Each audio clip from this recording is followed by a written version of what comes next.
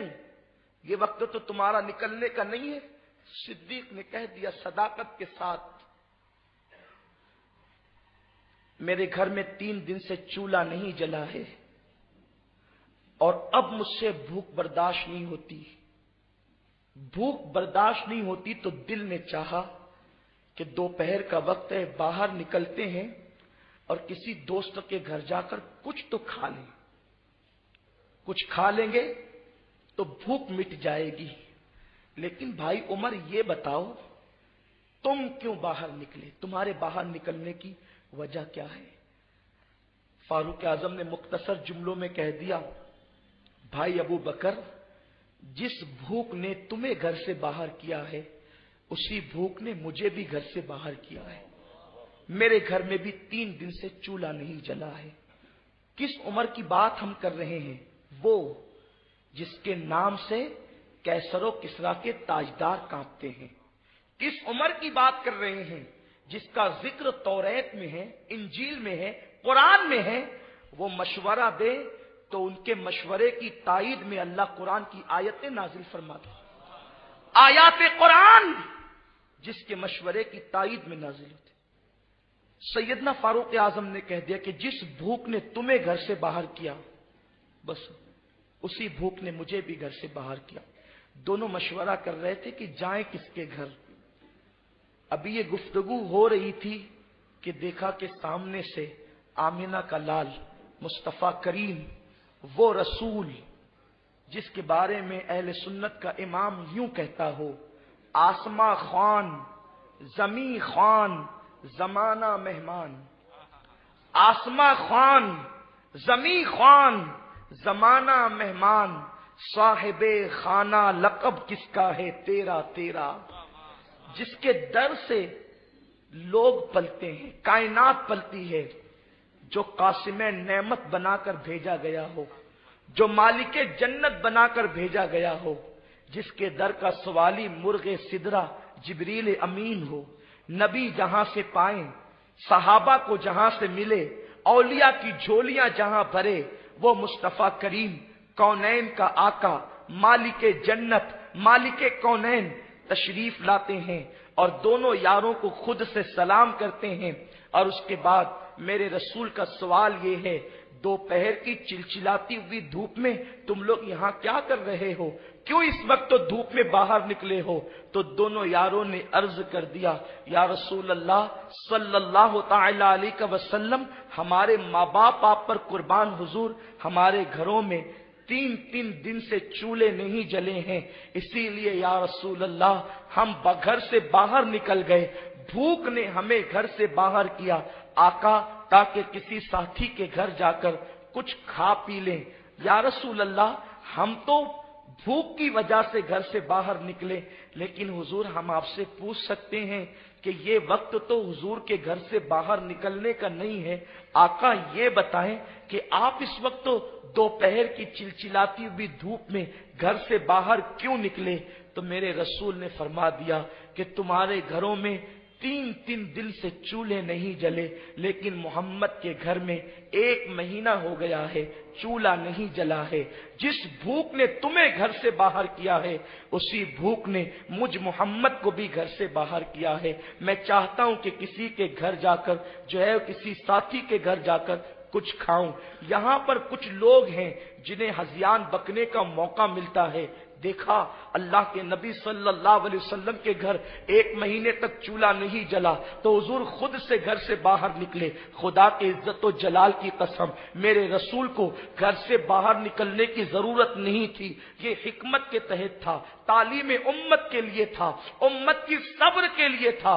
ورنہ بخاری شریف کی حدیث تو ہے نا, آقائے کریم فرماتے ہیں جب میرے رسول نے صوم وصال رکھنا شروع کیا تو لوگوں نے دیکھ کر کے رکھنا شروع کیا. جب دیکھا کہ لوگوں کے چہرے پیلے پڑنے لگے, لیکن مصطفیٰ کریم کی سرخی تو اپنی جگہ قائم ہے. لوگ جو ہے وہ کھڑے ہونے سے عاجز ہونے لگے, لیکن مصطفیٰ کریم کی طاقت کا عالم یہ ہے, اشارہ کرتے ہیں تو پتھر بولنے لگتے ہیں. یہ میرے رسول کی طاقت ہے اور مسلسل صوم وصال ہے. تو جب آقائے کریم نے فرمایا تمہارے جوانوں کے چہرے پیلے کیوں پڑتے ہیں, یہ کھڑے ہونے سے عاجز کیوں ہوتے ہیں, تو عرض کیا یا رسول اللہ آپ کو دیکھ کر صوم وصال رکھنا شروع کر دیا. تو آقا نے فرمایا تم میں کون ہے جو میری طرح ہے؟ سنو میں وہ ہوں, میں اپنی راتیں اپنے اللہ کے ساتھ گزارتا ہوں. میرا اللہ مجھے کھلاتا بھی ہے, مجھے پلاتا بھی ہے. علماء کی تحقیق یہ ہے, علامہ اسماعیل حقی رحمت اللہ تعالی علیہ فرماتے ہیں حضور علیہ السلام اگر ساری زندگی کچھ نہ کھاتے نا تو حضور کو کھانے کی ضرورت نہیں تھی. پھر پیٹ پہ پتھر کیوں باندھے؟ پیٹ پہ پتھر اس لیے باندھے, شیخ ابو طالب مکی فرماتے ہیں اگر وہ پیٹ پہ پتھر نہ باندھتے تو حضور علیہ السلام جو کئی دن تک نہ کھائے اور پیٹ پہ پتھر بھی نہ باندھے تو حضور علیہ السلام کے جسم کی جو ملکوتیت تھی وہ ظاہر ہو جاتی. اور آقائے کریم صلی اللہ علیہ وسلم کا تعلق یہ جو اس دنیا سے تھا وہ اس دنیا کی بجائے جو ہے وہ آقائے کریم صلی اللہ تعالی علیہ وسلم کا عالم نور سے جو تعلق تھا. لوگ اپنی نگاہوں سے دیکھ لیتے تھے, ارے آقا تو آقا ہے. سیدنا غوث پاک رضی اللہ تعالیٰ کا حال یہ تھا کہ آخری عمر میں جب لوگ غوث پاک سے مصافحہ کرتے تو ان کا ہاتھ لوگوں کے ہاتھوں سے نکل جاتا تھا.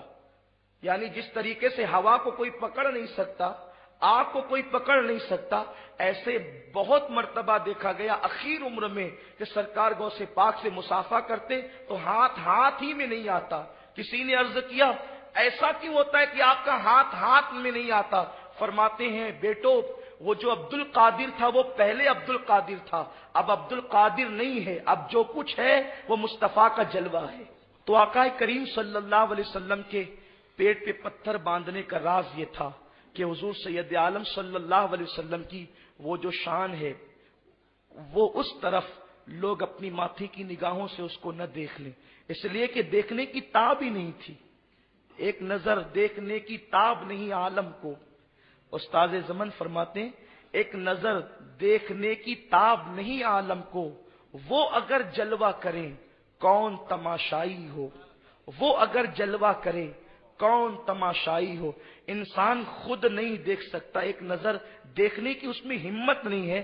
اگر وہ خود جلوہ فرمائے, وہ خود دکھانے پر آ جائیں, وہ خود اپنی شان شوکت کے مطابق جو ہے اپنی اللہ نے جو ان کی شان انہیں بخشی ہے اس کے مطابق وہ جلوگر ہو جائیں تو پھر کون دیکھنے کی طاقت رکھتا ہے, کس میں ہمت ہے؟ میرے پیارے آقا علیہ السلام کے پیارے دیوانوں, تو آقا نے فرمایا کہ وہی بھوک جو تم کو گھر سے باہر لائی ہے اسی بھوک نے مجھے بھی گھر سے باہر کیا ہے.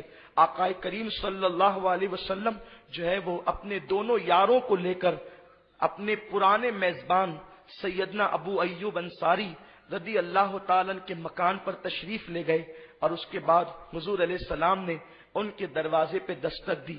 ابو ایوب انصاری اپنے باغ میں تھے, آقا کریم صلی اللہ علیہ وسلم کی خوشبو پا کر سیدنا ابو ایوب انصاری جو ہے وہ تشریف لائے اور آقا کریم صلی اللہ علیہ وسلم کا استقبال کیا اور پھر سرکار کی بارگاہ میں قسم قسم کی کھجوریں پیش کی اور عرض کیا یا رسول اللہ صلی اللہ تعالی علیہ وسلم ابھی آپ اس کو ملاحظہ فرمائیں, حضور آپ اس کو تناول فرمائیں, میں ابھی کھانے کا انتظام کرتا ہوں. جلدی سے بکری ذبح کی اور پھر جو ہے وہ جو پیس کر کے آٹا تیار کیا اور کھانا تیار کیا. جب کھانا تیار ہو گیا تو جو کی روٹی اور بکری کے گوشت کا سالن یہ تمام کھانوں کا سردار کہا گیا ہے.